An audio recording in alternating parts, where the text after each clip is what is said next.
Pricks is about the best, easiest way Yeah, I that's could fine. put it. So I was around a real gang of pricks, and I was like, you know what, I'm going to support whoever they're playing against, and from that moment on, started following the Reds, kind of bought into it, learned more about the history of the city, the history of the club, thanks to the internet and YouTube, and fell in love since then, and haven't let go. Good stuff. Well, you're very, very welcome, I have to say. And Matt, my old pal, I've How's met it Matt going, Emmet? before. I met you over at the Inter game. How are you? Pretty good. It's I picked a hell of a game to go and see. It's our only loss of the calendar year, so it's fantastic. Yeah, but no, it's good. I'm really looking forward to tonight, and I mean you can start counting the hours down now until the Champions League final starts, and that is, if you can't be excited about that, I don't even know why you bother watching the sport. So. And I know you've told me over a beer how you became a Red, etc. Can you give us an idea and give the viewers and ourselves an idea of how you became a Red or what made you become a Red? Sure. One of my buddies I knew back, I used to live in Regina, Saskatchewan, which is in the middle of the prairies in Canada, and not a real soccer following, football following community out there. But I had a buddy that was Serbo-Croat immigrant to the country. He was a big AC Milan fan, and we both ducked out at work to watch the 2005 Champions League final. And I had no skin in the game, but by the end of it, I had a feeling I kind of liked these guys in the red. And it's the same thing as Ron. Once you start digging into it a little bit and you start reading the history and you start watching the team, and even through those real ugly years, 2011, 2012, it was pretty barren, but yeah, there's something about Liverpool. There's just, for me at least, it resonates with me. The politics of the city and the club, and the issues that the players stand for and everything like that. It really resonates with me. So I love this team. So yeah, this is super exciting for me. So much so that you travelled all of the way from Canada on your own to the Champions League game midweek. Yeah, for 2.5 days. It was That's devotion. It was international day tripping. So I figured I got my honorary membership card into the Daytrippers, even though it took me about 70 hours to pull it off. Good stuff. So as we said, so tonight's new show is called Viewer's Voice. So we asked the lads to give us a couple of topics that they wanted to talk about. So feel free to join in the chat as well. So Ron, your topic was highlights or your moments of the season. So if you want to maybe start off on that. Yeah. So there's a bunch of different ways to come at this, because there's a bunch of moments that stick out in my mind. But first and foremost, I guess I'll just classify it as an on the pitch moment. Was Thiago did it touch the ground goal? Because well, absolutely it didn't. But the debate and controversy that moment sparks, because the man did something that literally like it defied the laws of physics, in the middle of a game. And it happened live for all the world to see. It's one of those things where it's like you remember what you were doing when you saw it happen, because you're just like, wait, did I see that for real? I need a replay. It was absolutely stunning. So on the field moment for me, just one of the best of the season. Similarly, but not from a moment of quality, but from a moment of just sheer WTF is going on in the middle of a game. I don't know if you guys remember the Naby Keita goal at Crystal Palace, when even Naby Keita was surprised he scored that half volley. and everybody, like, nobody runs to congratulate him. The Palace players they look like they're stunned. The goalie looks like he's stunned. Nobody had an idea that he just did that. So that would be another one for me. And you said you're on the pitch moment. Do you have an off the pitch moment? Oh, the off the pitch moment is the moment Rafa Benitez got appointed at Everton. That was cool. that was just beautiful. The meltdown. That was, for the first in my life, I found myself searching out Everton YouTube channels, just so I was like, I just want to hear it. I just gotta see what they're saying. I regularly go back and watch, after United has bad performances, I go and watch their fan channels and see what they're saying. And, that's my bit of Schadenfreude every week, thankfully, since they've been terrible. But that particular moment was just it so encapsulated everything I knew about Everton in that moment. It was just wonderful. It was so wonderful. I'd have to say Thiago was one of my moments, on-field moments, but with the week that's in it, and we did the show midweek, Gav, and the lads did the show midweek. I'd have to say Origi's winner against Wolves, and it just looked like it was just going to creep away. And I have to say, I'll go with that. Second to Thiago. And I think maybe my off-the-field highlight of the year has to be Klopp.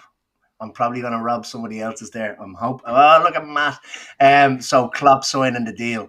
If I had to pick one between the two, it would have to be Klopp. All the trophies that we've won this season, the 2 cups, the nail biting all the way to penalties. For me, still, I think that contract being signed is my highlight of the season for Liverpool. Matt, what about yourself?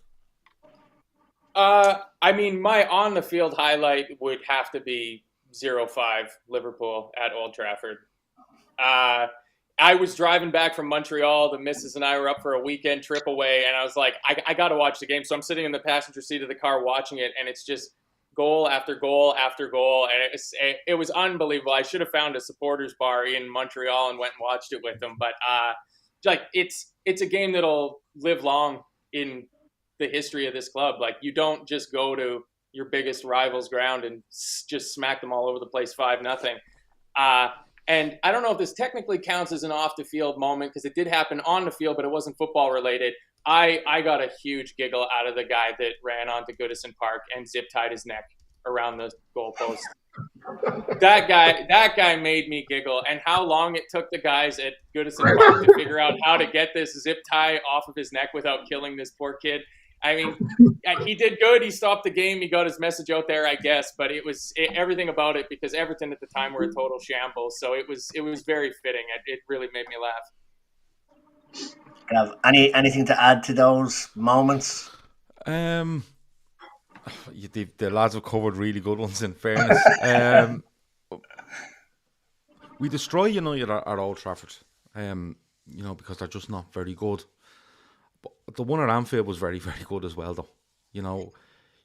All the build-up was United pundits that have, ties to Manchester United, saying United need to keep it tight, and United need to do this, and they don't do any of it.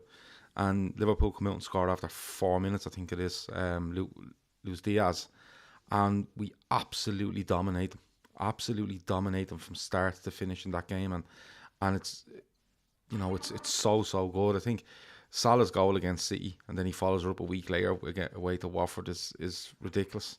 There's been so many good moments. It's not like you don't have loads to choose from, because we've played games every 3 days. It feels like for about 9 months.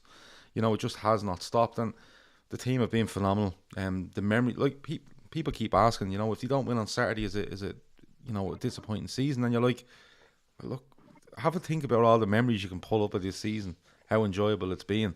Okay, you mightn't win all 4 trophies, you mightn't win 3, but you've won 2. And regardless of what way supporters of other clubs want to paint it, like, they're penalty shootouts and this, that, and the other. Listen, would they turn it down? No. So disregard them. They're not worth listening to. On the pitch, there's been so much. There really, really has. I really enjoyed the game at Southampton last week. I know it's not one of the most high-profile things, but to go a goal down and to come back and get the win, it just showed what Liverpool are all about. What really at the back end of the season. 9 changes. Yeah, just to change, more or less change the whole team, bar Alisson and somebody else. I can't remember who else. Yeah, Alisson and Konate, and go out and win that game. When everyone around you wants you to drop points, so they can all talk about City for a week solid before the season's over. So on the pitch, it's been brilliant. I think you're spot on off the pitch. Klopp signing the deal, I think is just the best news out of it all. It probably could top any trophy we'd win this season, or what we achieved this season, because that's the one you really, really wanted. So I think it's hard to top the Klopp one. It really is. It just shows where the club is going, the plans they have in place, and you can rest easy for 4 years now instead of 2. So instead of worrying for 2 years, we can take 2 years off and start worrying in 2024. So because that's how we work. But look, it's been an absolutely fantastic season. It's, you know, the excitement, the goals, the ups, some downs, how close we came, the pride in the team. It's been absolutely amazing. And you know, we're going to do this show tonight. The lads are going to do a preview tomorrow night on the Champions League. We're going to take a night off on the Champions League night because no one should work on Champions League night. And we'll be back on Sunday, and Sunday will bring a close to the season, regardless of how good or bad it goes on Saturday night. And when us lads sit down on Sunday night to do the show, I'm sure we'll go back through our own highlights as well. And like we could be there all night. We just could, Emmet. And you know, I think 10 years ago, if we did this show, everybody would have the same highlight because there was probably so few of them. It's amazing. It's a testament to the actual season that we've had where everybody can come up with their own. And there's so many, like you said, Gav, there's so many that it's even hard to pick one out. Or even when I give mine and then Matt gives his and you go, oh, actually, do you know what? I actually forget about that. Yeah. But it is a testament to the season. I think Ron mentions there, I think it was Ron mentioned Rafa Benitez getting the Everton job. Like, one of the highlights of the season is possibly going there and winning 4-1. And literally, they're walking out after 20 minutes, and the Liverpool end are singing Rafa Benitez songs, like on a loop. You know, having the time of their lives. You know, if you can't get if that's not just one of the highs of the season, what are you doing in this game? You know, you go to your local rivals, right, and you slap them around 4-1, right. Their manager, they absolutely despise. They're leaving the ground on 20 minutes when Salah scores, and you're singing this. You're actually lovingly singing the name of the opposition's manager, while they absolutely fume for 90 minutes plus. It's just like you've hit a peak. On a par with that, and it's again with Ron saying, Matt was saying the United result. Ollie at the wheel. The away fans locked in the stadium singing Ollie at the wheel. And one of the best videos is like, isn't it a guy, like, I think he's on his phone and he's near the touchline and he's pointing this camera up at the Liverpool fans while he's singing this, and there's a guy in front of the camera and everyone is convinced he's a Liverpool fan because he's standing there and he's looking and he's kind of half smirking at it, but he doesn't want to go too far because he's in the United end. And people are like, this went across Twitter for days, like definitely a red. And if you can get a chance to go back and watch it, he's a tall, stocky guy, black hair, and he's trying to kind of look like his shoulders are sinking because Liverpool fans are having a great time talking about Ole Gunnar Solskjaer, but you can see a smirk just appearing, and that kind of makes it as well. Like, just like, man, going to Old Trafford and singing Ollie's at the wheel for like fucking 70 minutes, you know, it's just fantastic stuff.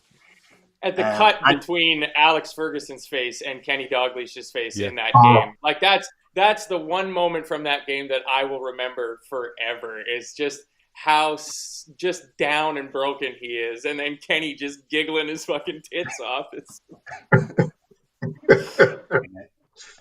like we said, so many, but just a couple more, maybe even from the comments. You've got Dylan O'Rourke said that Taki's equaliser against Leicester in the League Cup. Great show. Hannah says Ronaldo's goal getting ruled out by VAR at the 5-0 victory, which was just the icing on the cake. And in terms of Thiago's goal, Kevin O'Sullivan can confirm that it kissed the tips of the blades of grass. Don't mind him. Veranda Cheese is very impressed with Matt sinking Guinness. He loves it.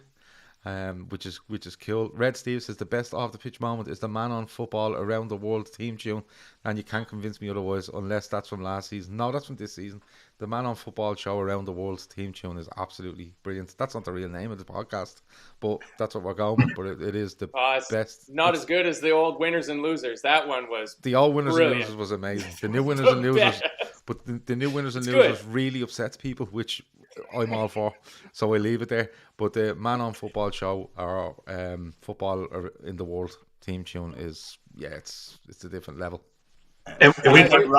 Ron touched on it there as well, is that with the fan TVs, I think United's fan TV completely took over from Arsenal TV this season, And not alone the actual victories against Manchester United, it's when you're actually flicking through the videos or people are sending you videos into your WhatsApp and you have, what's your man's name, Goldbridge, and he's absolutely gone bananas. That they His were meltdowns icing on the cake as well. His meltdowns are epic. I said his meltdowns are epic. Yeah, he's good at them. But the one thing I would say from him is that, like, he speaks a lot of sense when he's having the meltdown. Like, it's not just complete and utter madness. He actually speaks a lot of sense. So, but look, it'll take some beating to beat AFTV. Genuinely will. Arsenal Fan TV is just bananas. It's so mental, you know. There's a guy on there. He's the guy that wears all the headphones. Like, I always forget his name. But, like, Ty. He just refuses to criticise them, no matter how bad they are. And it's so funny. And you know what? I think I like him for it, because when he's sitting there and he's like, well, you know, and he's trying to find excuses everywhere, and people are going spare at him in the same room, shouting at him from like 4 feet away. You cannot do this. You cannot protect him. You cannot. And he's like, well, hold on. It's like he's definitely there winding people up, but it's absolutely sensational. I think he was on that show on that Sky deal with Carragher, Neville, and Keane. It's kind of like a the overlap show. Yeah. And I think he had a run in with Carragher and Neville. But just on last word on the highlights of the season. Tom Boland reckons the highlight of the season is coming on Saturday. Yeah, could do. I won't argue with it. Absolutely. Okay, so Matt, when we spoke to you during the week, you said something that I've actually been feeling myself. So you were talking about the change of opinion or outlook, not from your own in general, but I think you have seen it throughout the fan base as a whole as well. And I think you kind of held 13, 14 up on some sort of pedestal, and this team has now changed your view or your outlook on Liverpool as a whole. So maybe go into a bit of detail on the thinking behind that. Yeah, I mean, that 13-14 season, like getting games in Canada a decade ago it was a lottery. You'd maybe get one Premier League game a week. But around 13-14 is when the pirate sites all just exploded across the internet. And I was able to watch every single game and not miss a minute of that season. And, you know, to come that close and lose it in that fashion. And just like when I watch the highlights of Suarez from that season, like it always has made me happy. But, you know, Giroud coming up short. And as much as we love Suarez on the pitch, the guy's a bit of a prick. I mean, you don't get suspended multiple times for biting and racism and not be a prick.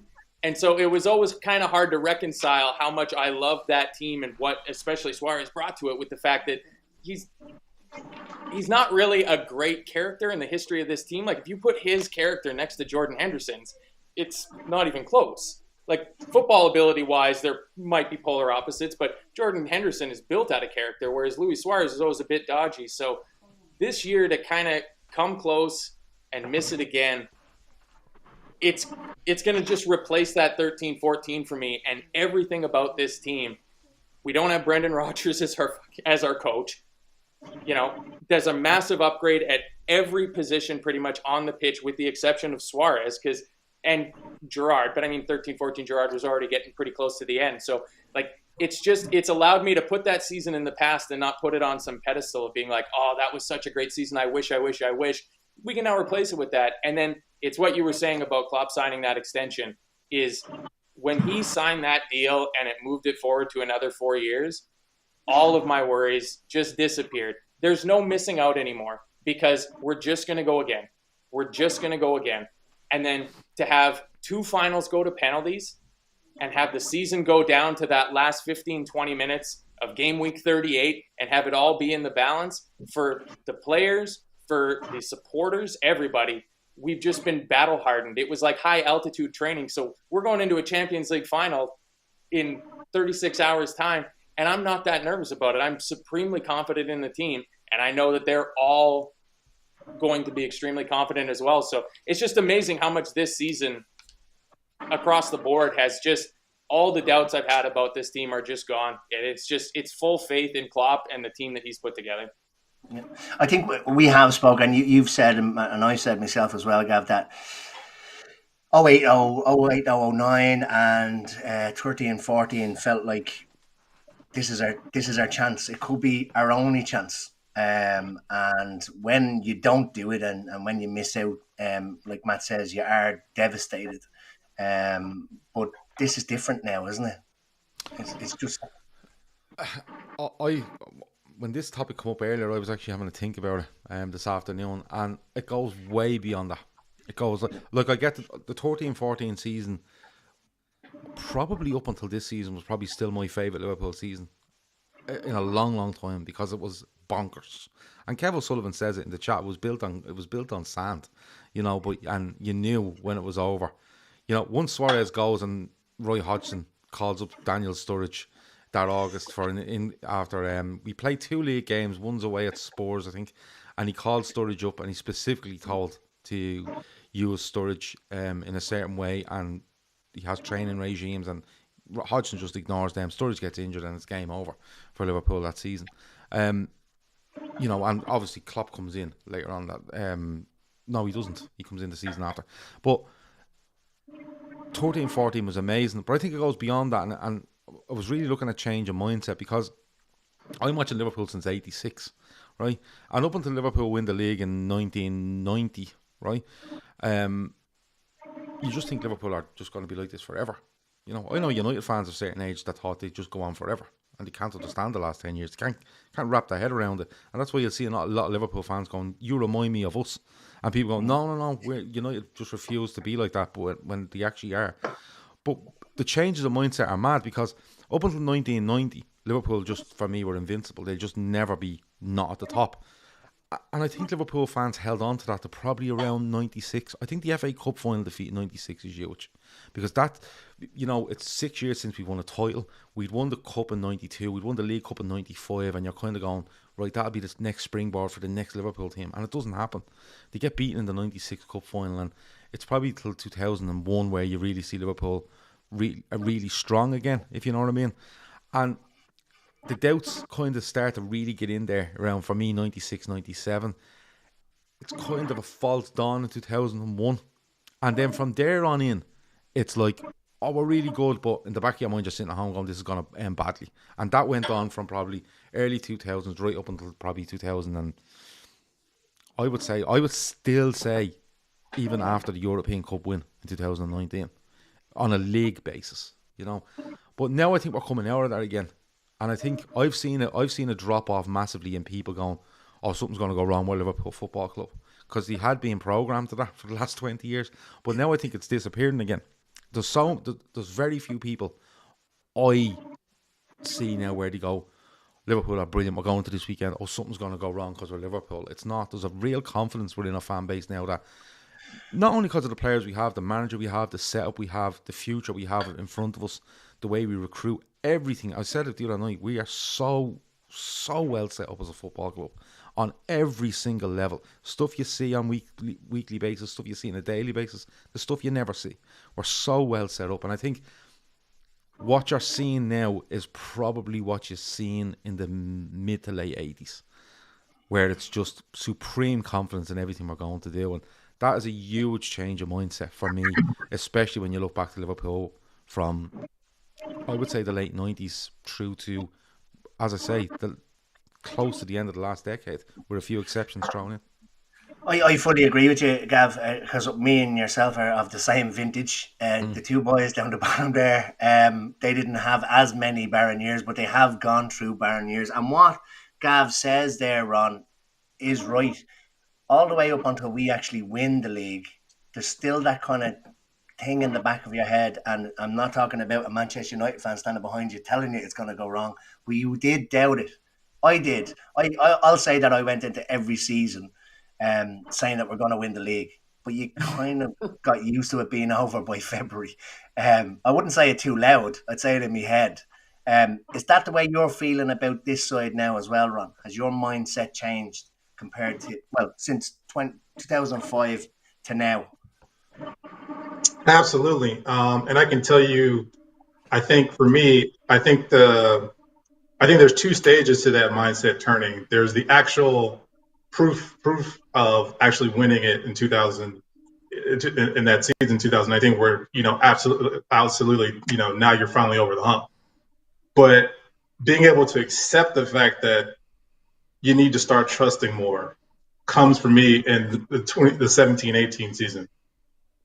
Because that's 14 was its own particular roller coaster, and I was gutted when we lost it, particularly in the manner. So, but you go into 2017, 2018, you've got a new signing in Mohammed Salah. You don't really know how that's going to work.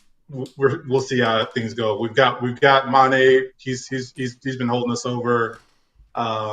Team starting to take, Klopp's vision is starting to take shape a little bit. Not really sure how all this is going to play out, but you want to believe, but history tells you not to, right? And then that 17-18 team goes on an absolute tear at times, giving you an absolute roller coaster ride from game to game to game.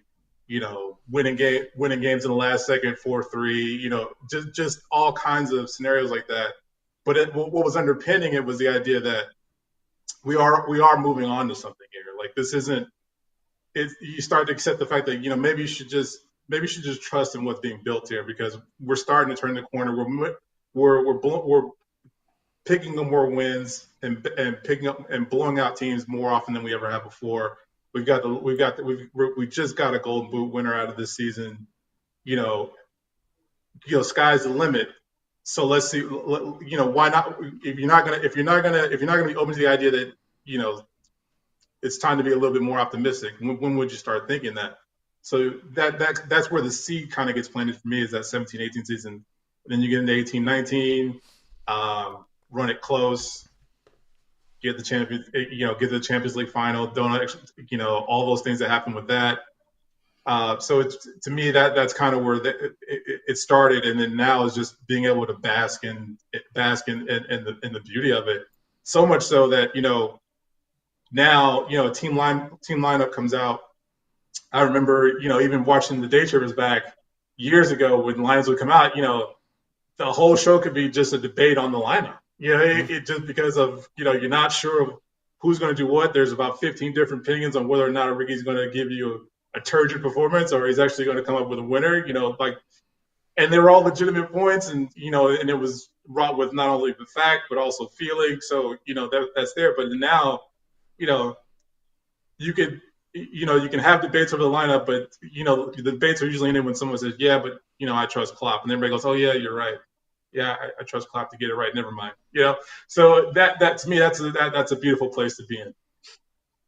And can I ask you, Gav, as well? Do you feel that at any time between the last league title 30 years ago, was there any stage through that time that you felt, maybe around about the Benitez era, but did it ever feel that we were building similar to what we've built, like Ron says, since 2017, 2018?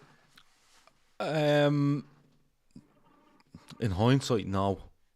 You can just see the path at Liverpool, especially when Klopp comes in, and you look like he's so brave when he comes in, because he could easily just knock the Europa League on the head and say, listen, just let's go and try to get Europa League football, or you maybe squeeze in the Champions League, but it would have been difficult. But he doesn't. He says, look, no, we'll finish 8th in the league, I'm not bothered, but let's go for the Europa League. And it doesn't work out, but he's so brave. But then when you see the summer of 2016, I think he brings in, I think that's when he brings in Wijnaldum as well. Mane, definitely. There's probably more. There's definitely more. But like, you could see the building of it, and you could see what he was putting in place, and you knew he had a clear vision, because in the summer of the January of 2016. Yeah, there's so many years going in through my head now. The summer, or the January of 2016, people are like, oh, we'll sign a player. We'll definitely bring in a player. He brings in the guy from, was it QPR? The centre back who he just plays up front.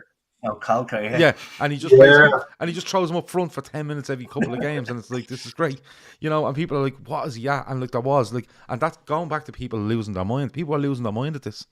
What sort of manager is this? He's bringing this guy in on loan and he's throwing him up front. He's a fucking centre half, and I'm like, look, why not? Sure, we've been fucking miserable for the last how long. This is a bit of fun. But Emmet, no, like when you look at mid-90s and you look at the likes of Fowler, you look at McManaman, Collymore, because Collymore was some player. Let me tell you that, he was some player. And you look at that and you had the midfield and Paul Ince in 97, I think he signed, and people are like, that's the final piece of the jigsaw.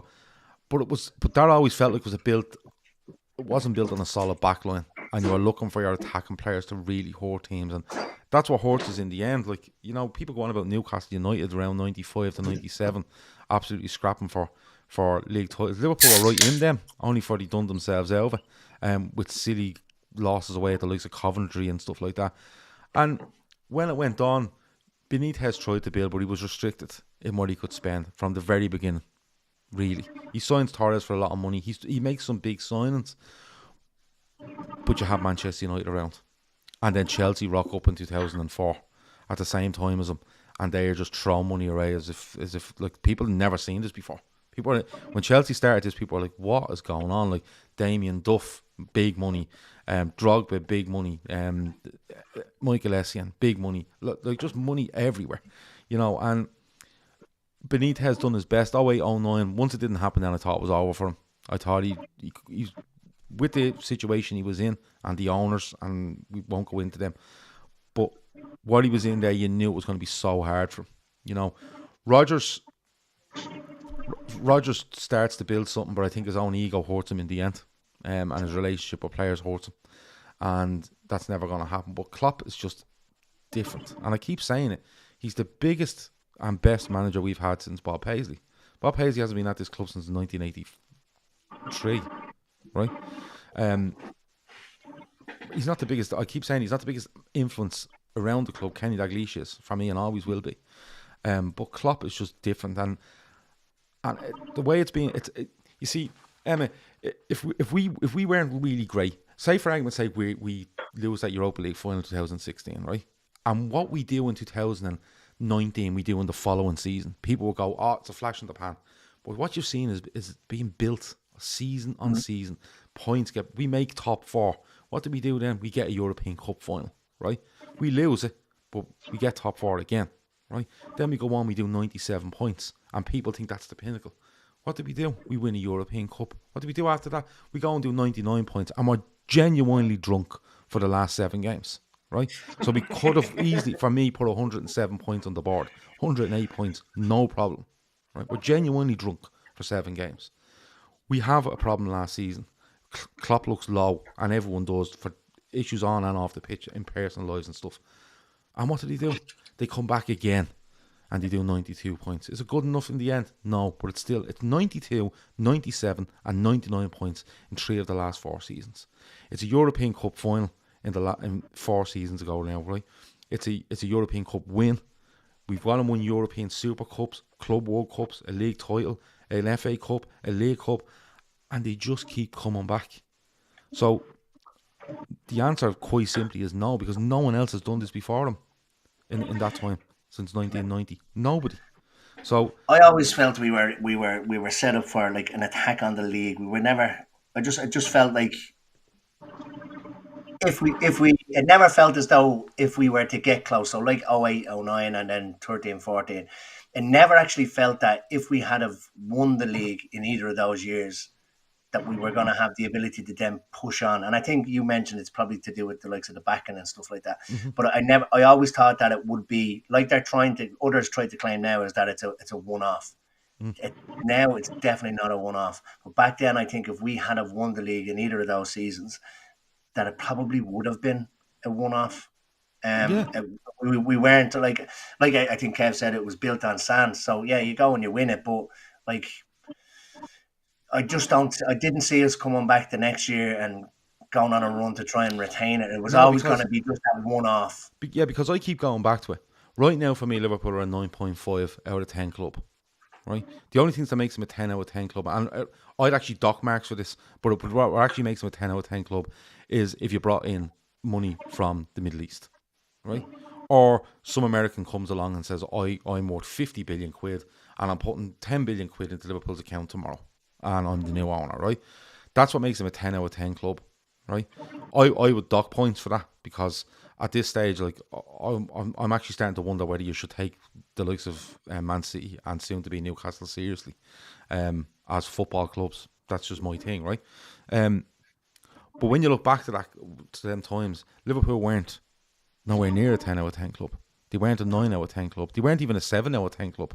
And what Benitez in 08-09, and Rodgers, in fairness to him, in 13 and 14, they were squeezing everything they could out of a 7 out of 10 club. Right? That's what they were doing. Now, Klopp is squeezing everything out of a neon perfect club. And that's probably the reason why you would sit here and go, regardless of Saturday, we all want to win. We know that. And writing off Real Madrid is mental. It's going to be a massive game. It's going to be really tight, in my opinion. And anyone could win it. But regardless of that, we will sit here in a month's time on this show in mid-June, or whatever it might be, late June. And we will all sit there and go, oh yeah, no, I think we'll be good next season.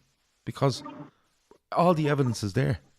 All the evidence is there. And it actually takes us to play 21 different centre-back partnerships, right, for teams to have the ability to have a goal with us. That's the truth. That is the truth.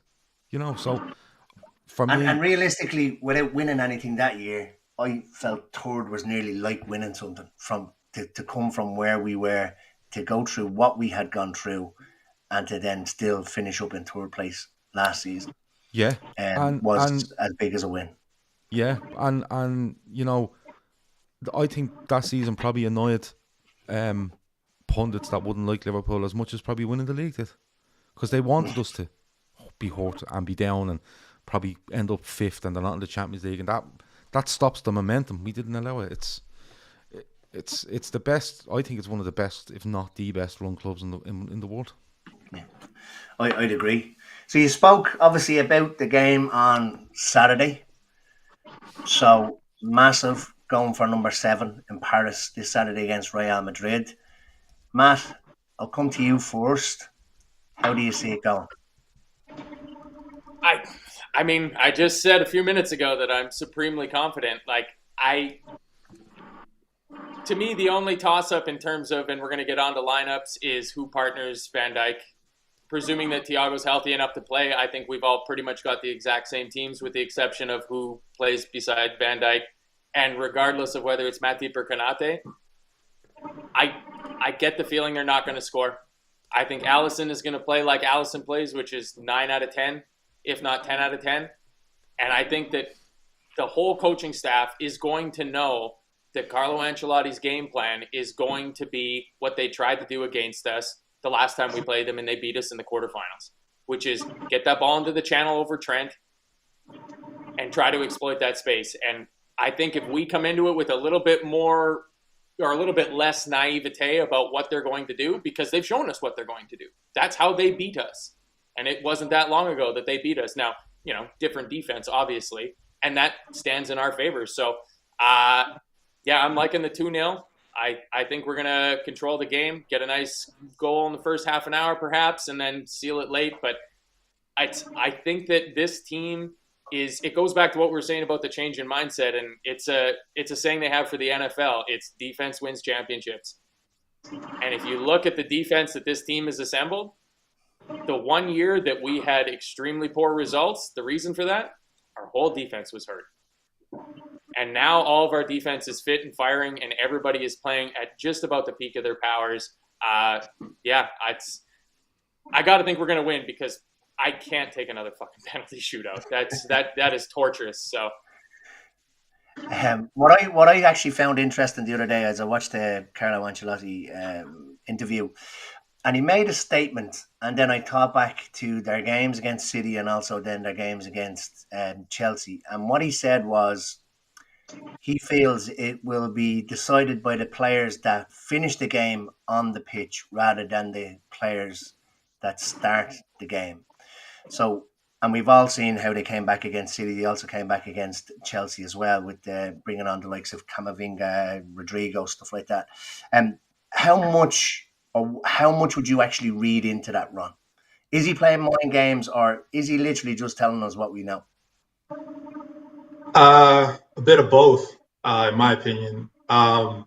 I think it's clever on the one end in the sense that giving us a bit to think about because one thing if Madrid have anything is that they have ways to hurt, right? We know that back line that they have is can be porous at times, but going forward, they've got the quality to hurt anybody, in a random moment. So, hinting that he might have a particular sub or particular game plan for a sub in mind late in the second half might be a way to get us thinking and being a little bit tepid. But I think where all of it falls down is the fact that they might be able to do that, but the most important thing that we have as Liverpool is we have the ability to take the game away before it gets to that point because we have the quality up front. We have the quality in the midfield to go ahead and snatch a game away from a team. We haven't done it in recent weeks for a variety of reasons, but we always carry that threat. So, I think he's doing, and that bit of mind game play is doing his level best to try to rake in any 0.5% advantage he can think of because he knows a motivated Liverpool in a final guided by Jurgen Klopp. They could wake up at 20 minutes gone and realize they no longer have a final to play for. So yeah.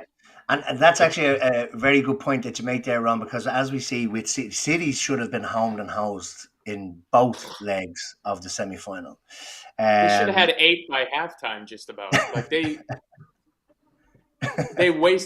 completely threw it away. I mean, I will take every opportunity to laugh at Man City as possible, but they should have had at least 5 goals in the first half of the first leg of that tie against Real Madrid. They just were totally wasteful. Gav, is what Ron says right? We have the ability to put them to the sword for the first 20 minutes. And kind of nearly with what I said about Ancelotti, what does he get from saying that? Does it feel like he's going to go out? We know that the midfield was absolutely excellent. They're not the youngest or they're not the spring chickens. Is he saying that he'll go out, he'll try and control the game, try and tire us out, and then bring on the likes of Camavinga, Rodrigo, etc.? Because I just thought it was telling when he said that he thinks it'll be more important that the players that finish the game rather than start the game. Do we go away? Do we go out and try and blitz them, or do they try and contain us to tire us out?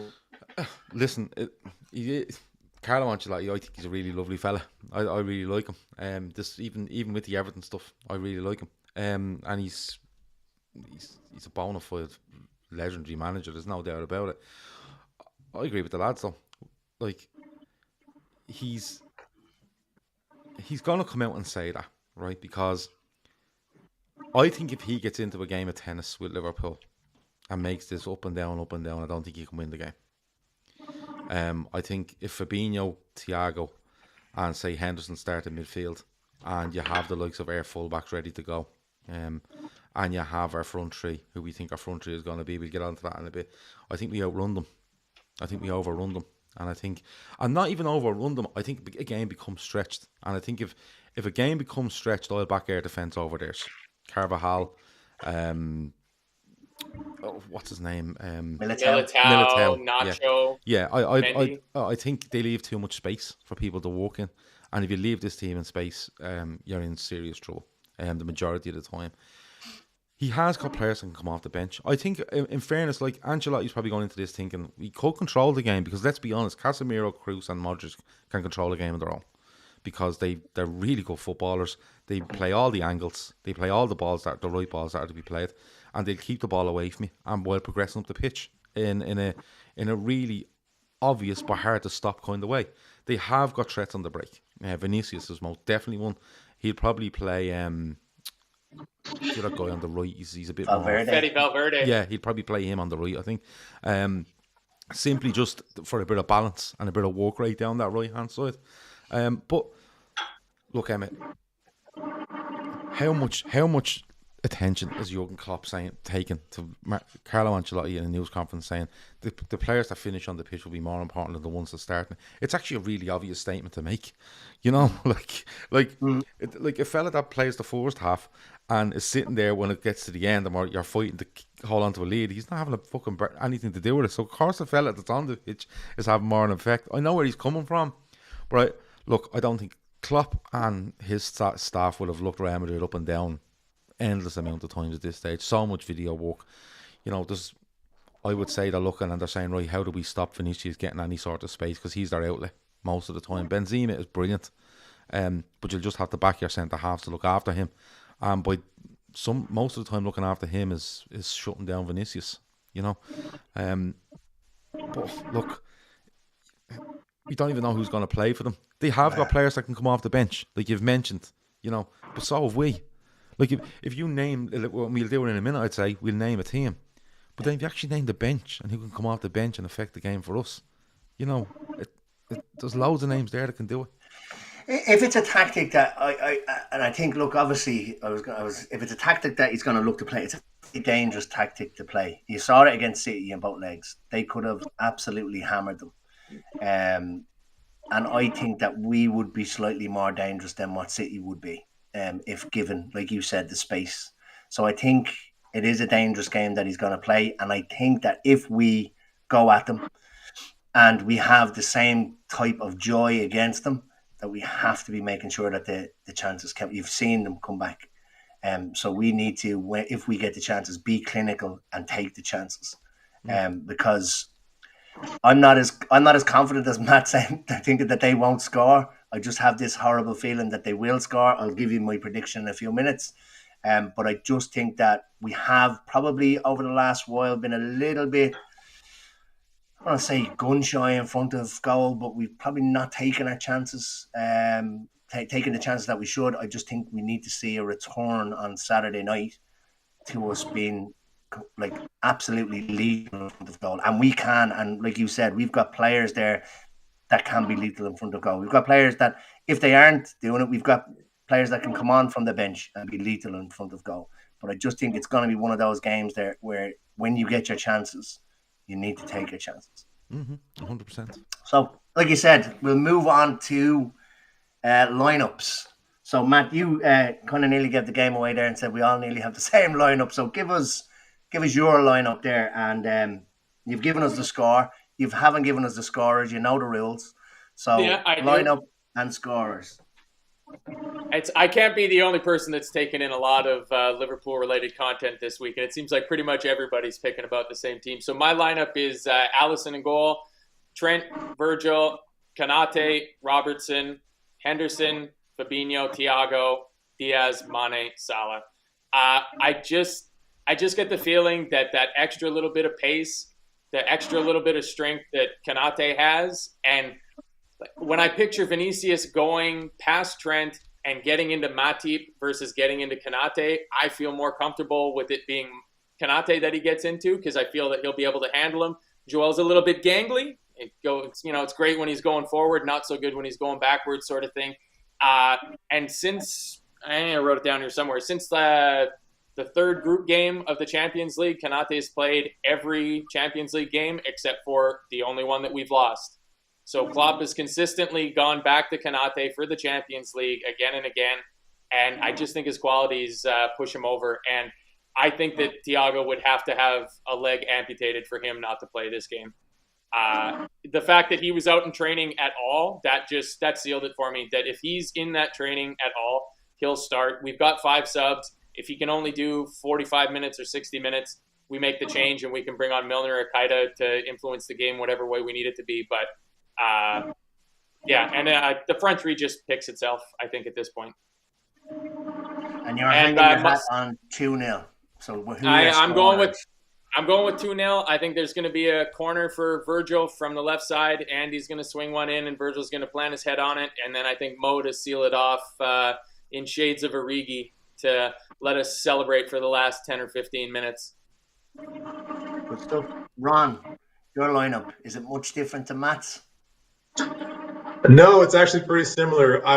Only change I have is I went for Matip instead of Konate, purely on the fact that um, while I agree with all of Matt's points and he nearly sold me and almost changed my mind, but I'm sticking with Matip only because of I think Matip's the cooler head between the two. He's also the older one, so that's to be expected. Um, and I think that partnership that he has with Virgil. I think it's just so tried and tested that it's hard. It's almost like a security blanket. It's hard to walk away from it in a pressure situation. So I've gone there. Um, my scores, however, are a little different. I have Mane to get the first goal. I have us going overall. Let me start there. The score prediction I have is 3-1 to Liverpool. Mane with the first. Benzema scoring their first and only, and then Salah and Matip, my two as the two final goal scorers. And is it a Matip Maisie or a Matip header? No, Matip Maisie. We've got to have one more. You can't just it's like a good pack of crisps. You can't just have one. You've got to have more. Craving another one. And Ron going one step further, not just naming the scorers, giving us the actual order that they're going to score in. Yeah. Gav, would you have similar to Matt and Ron? Or is Matip or Konate your kind of swayer as well? Yeah, look, the Thiago one's interesting. You know, I like Matt's thinking on it that if he's in training at all, he has his eye on playing this game. It's a big decision for Klopp to make. You know, if he's not fully fit, do you risk him from the start? You know, because it could go badly wrong. You could be a goal down and you need to change him early because he's just not right. And I know you have 5 subs, but if you've only 4 subs with 70 to go because he's just broken down, you know, is it worth the risk with the 5 subs? There's loads of questions in your mind. Then again, you could start him, you could play 60 and you bring him off. You could play 90. You don't know what's going on. You actually don't know how bad the injury is, if it's just pain or if it's affecting his actual fitness to run around and play. Do you know that sort of way? I don't know if he starts. I think it could be one where you go, right, if we're losing, he might come on. And if we're winning, he might come on. You know, or if it goes extra time, he's worth throwing on for 30. You know, that sort of way. He's definitely worth having there for a penalty. I'd probably lean towards Matip as well. But I've said this loads of times. Whichever one of them is picked, I'm not going to give a second thought to. It's just going to be, that's who's playing. The other fella will be on at some stage. Grant. The only reason I would say, and a lot of people have pointed towards, you know, Konate being there, because if we're going to look to isolate Vinicius, you're going to need... Salah's not going to be involved there. He's going to be up the other end of the pitch trying to cheat, because that's what he does. He cheats in his position. Henderson's going to be pivotal. We're giving Alexander-Arnold a dig-out, you know. And Matip's probably a bit more organised for me. I know the pace is there from Konate, but just Matip's positional sense and just his experience of knowing I'll go over there for a second. But like I said, Konate could play, and Vinicius might try run him in the 4-10 and Konate eats him alive, and Vinicius goes into a shell for the rest of the game. You don't know. So I'm easy enough centre back. Midfield I would have Thiago, Fabinho, Henderson. I think Fabinho will be absolutely fine. I think Henderson will start. And if Thiago doesn't, you'll see Konate, or you'll see Keita.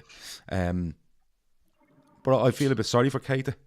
I think if we didn't see that massive threat down the left from Real Madrid, Keita might actually get in the team ahead of Henderson, believe it or not. And up front, yeah, I don't think Jota's been in the best of form, but he's liable to come on and do something. He's liable to come on and just bang one from anywhere. You have no Origi, so you'll probably see likes of a Minamino go on the bench. But I think Mane down the middle has been absolutely our best player for the last 6 weeks. I think Luis Diaz is just literally playing on the fly, and it's brilliant. And it's actually going to be even better when he plays to proper instruction next season, believe it or not. And Salah has done a lot of talking ahead of this final with regards to who he wants to play. You know, we're not done yet, this sort of stuff, so he has to come and prove himself.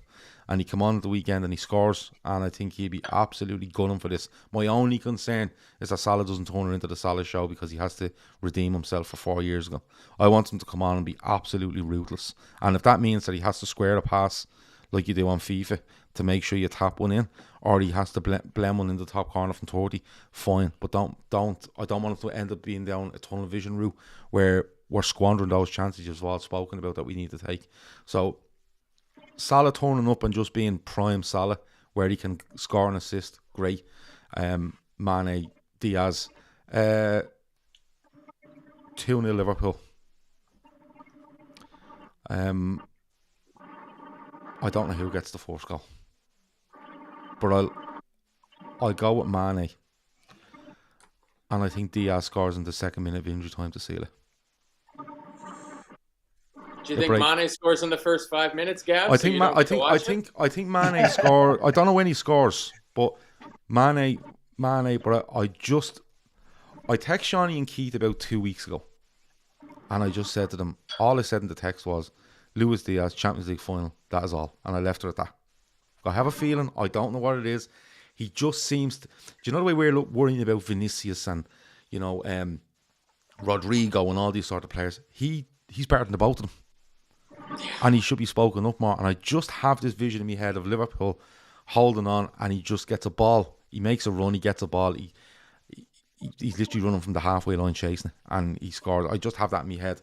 I think Luis Diaz could be absolutely massive in this final. So I go 2-0, I go Mane, and I go Luis Diaz. I've gone the same. Everybody has the same bar, Matip and Konate. I've gone Konate, but I could probably change that tomorrow to Matip.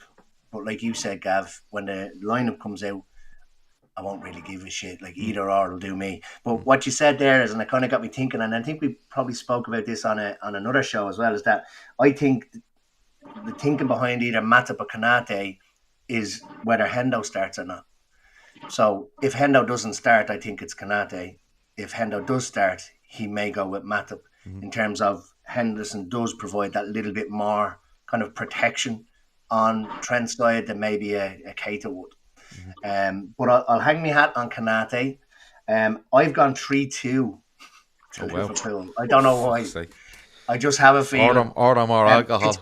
Come here. When do we ever do things easy? So I do think it's going to be an absolute classic of a final. We'll come out on top 3-2.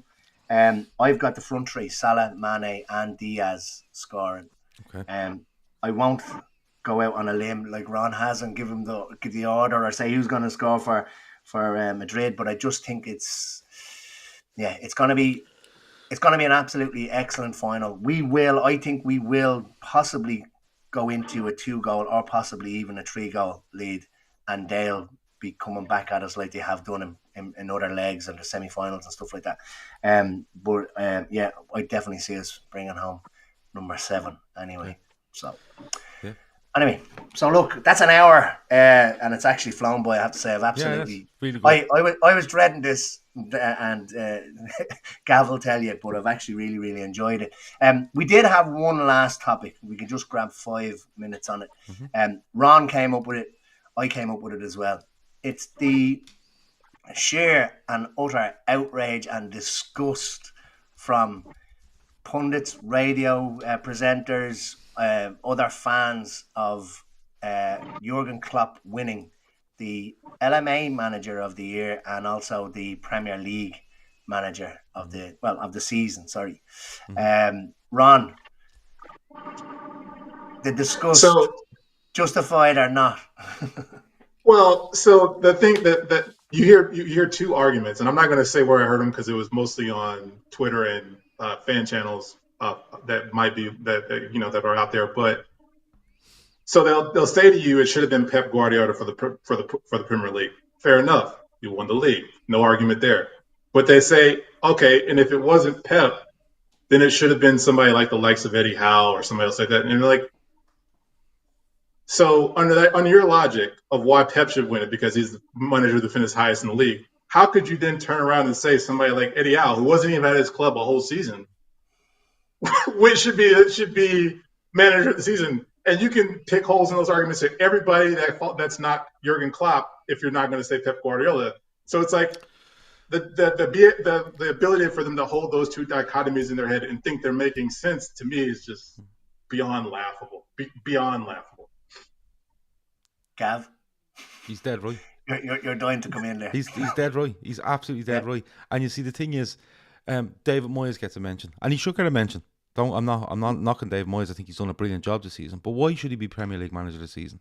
Because of what he's managed to do in the league with other influences going on, i.e. the Europa League, and that's why Klopp wins it.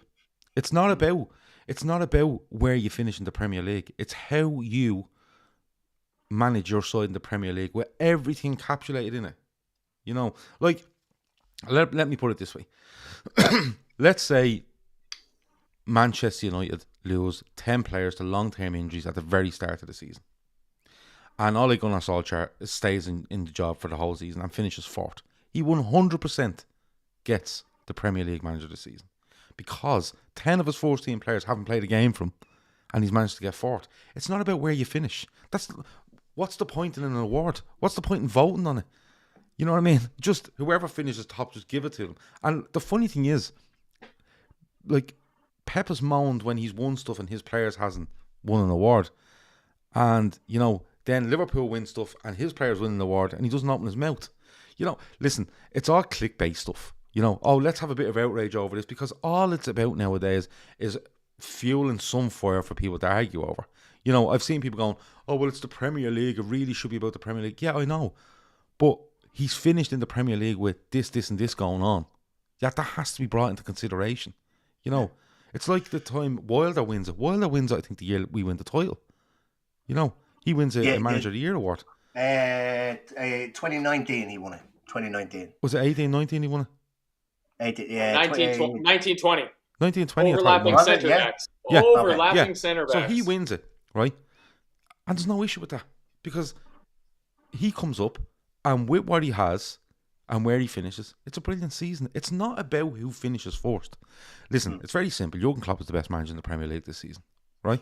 Because he's gone to a European Cup final, he's won a League Cup, he's won an FA Cup, and don't tell me that you can't bring these into consideration when you're considering your Premier League manager this season. Because he's a manager of a team in the Premier League and he's got all of this out with him. It's not just about where you finish in the league. If that's the case, just, you know, I don't know, give Roy Hodgson the 19th place medal for being 19th. It makes no sense whatsoever. Listen, come here and I tell you. It doesn't matter what happens, right? If Klopp went out and won the quadruple, okay, and they gave the Premier League manager of the season to him, somebody would turn around and say, oh, but what about David Moyes there? Frank. You know, something. It makes no sense. So what they actually want you to do is, they want you to only, when they're making the argument against them winning it, they want you just to consider the Premier League, okay? But Eddie Howe, Eddie Howe's only in the fucking job 7 months. It's madness. You can't be the manager of the season if you haven't been there for the whole season. It'd be like fucking Jesse Marsh getting it. You know, if Jesse Marsh came in and won 5 games out of 5 to keep Leeds up, give him the manager of the season. It makes no sense. And it's all because people want to give out, and nobody drives clicks and outrage like Liverpool Football Club. Always remember that when you're reading this shit. Do you know what I mean? Do you think if Klopp didn't get the award, there would be as much outrage from us Liverpool fans? No, I think Liverpool fans have kind of they've kind of gone away from the whole individual.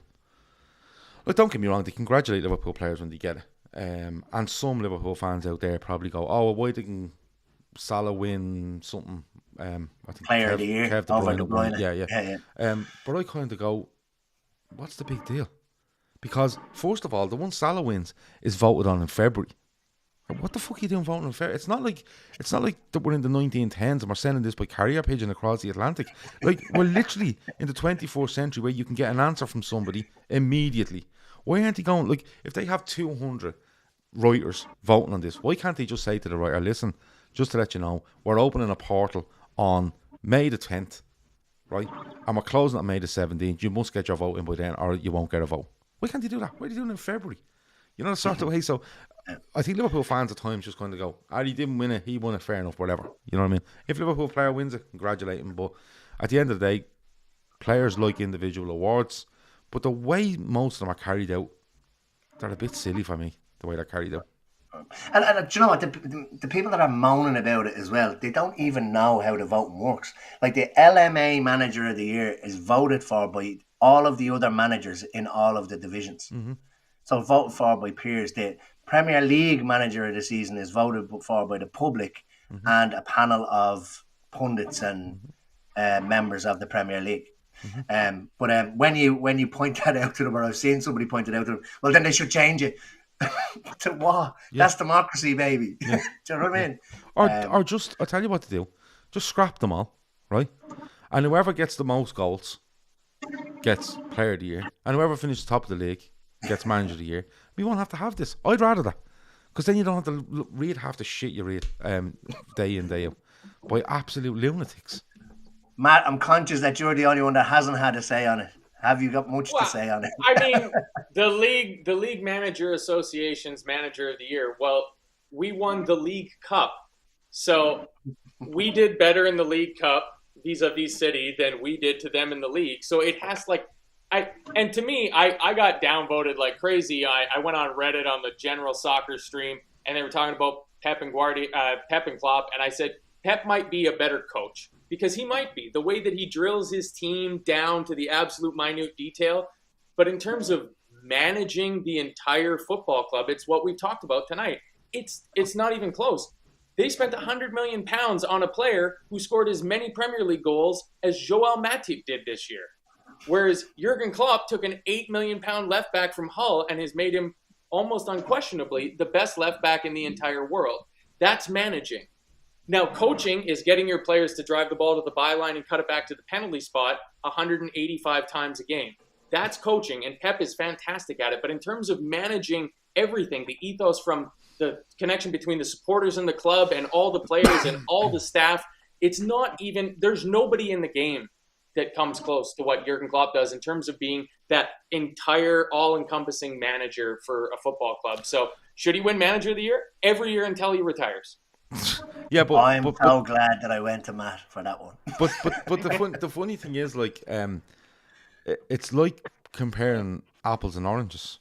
There's no sample size of Jurgen Klopp going to a team that's number one in the league and having the spending power that they have, and there's no sample size of Pep Guardiola taking a team that's not top of the league, not the most the richest club in that league, and indeed richest clubs in the world.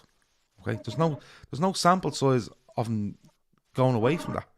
You know, the sort of way. And people always make their argument, oh, well, if Klopp had Pep's money, he'd be this, and I'm kind of going, well, you don't know that. You know, I don't know how comfortable Klopp will be with that. And then people say, oh, well, he signed Alisson for 75, and he signed Virgil for 75. Yeah. And he signed Robertson for 8, and he brought Trent through an academy.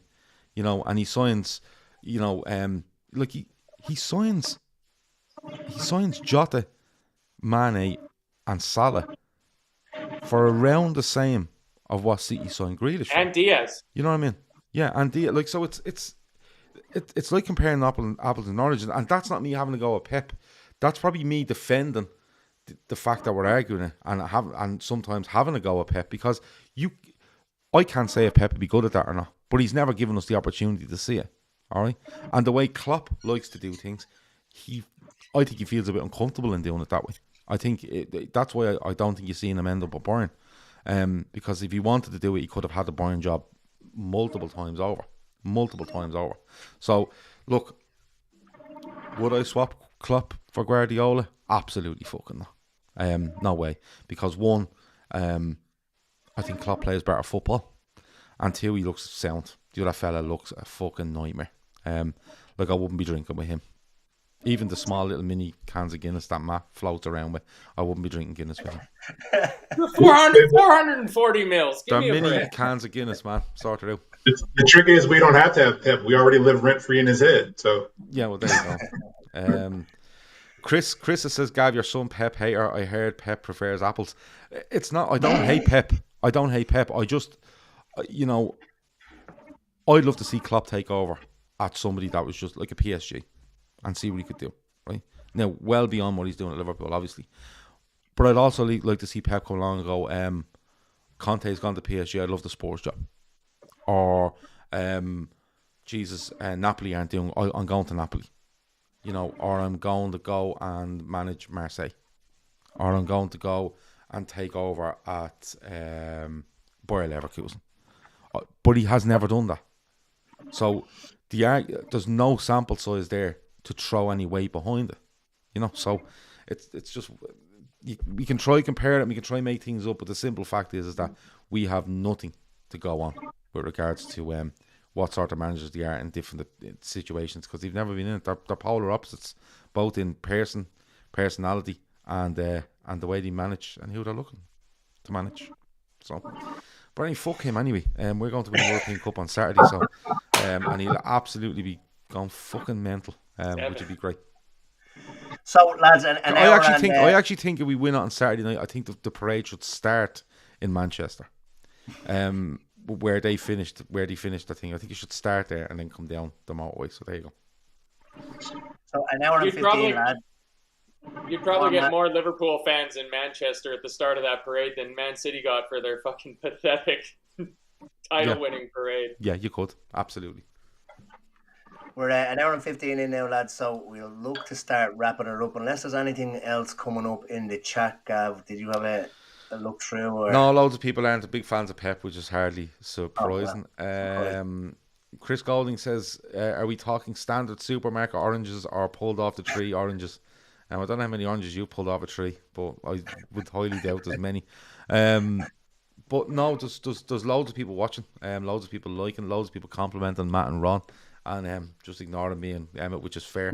The lads have done really, really well. Before we move on, I have to mention IP Vanish, because they are our sponsor. We're an hour and 12 in, and I forgot to do it on 30 minutes or so. So IP Vanish is your VPN of choice if you need one. It should be your VPN of choice if you need one. Rated 4.6 out of 5 on Trustpilot. It has one touch of a button. It will protect your data, your passwords, and all your privacy online, whether that's on your phone, your tablet, your desktop, wherever it might be, at home or on the move.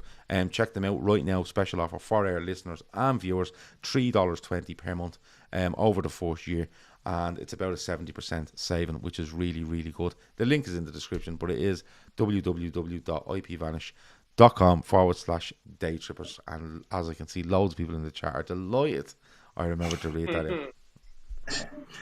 Good stuff. So Matt, all the way from Canada, thanks very much for joining us. Hopefully we'll have you on again. Have you anything else to add? No, not at all. Just I hope everybody's got their nerves sorted. We've had lots of practice this season to get ready for this final. So up the Reds on Saturday, boys. Let's go.